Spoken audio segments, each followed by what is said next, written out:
मिठा परिकारका भिडियो हेर्नुको लागि मनीषा's फूड रेसिपीलाई सब्स्क्राइब गर्नुहोस् र नजिकै रहेको बेल आइकन दबाउनुहोस् सबैभन्दा पहिला भिडियो हेर्नुको लागि।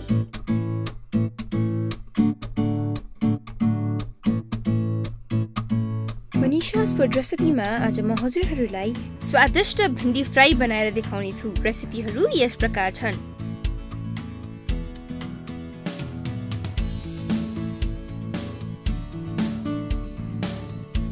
आउनुहोस् सुरु गरौँ। सर्वप्रथम भिन्डीलाई राम्ररी काट्नुहोस्।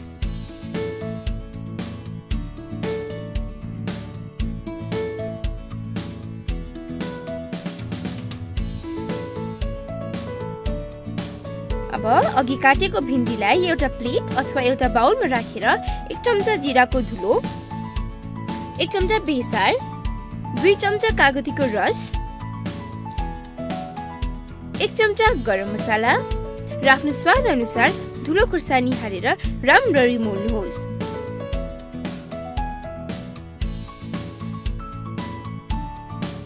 अब 2 र आधा चम्चा बेसन र आफ्नो स्वाद अनुसार नुन हालेर पुनः एकचोटी चलाउनुहोस्।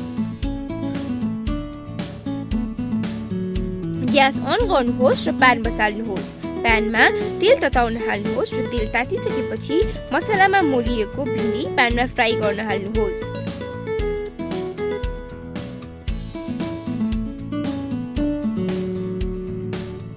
ग्यासलाई मध्यम आँचमा राख्नुहोस्। भिन्डीलाई चलाउँदै 5 मिनेटसम्म फ्राई गर्नुहोस्।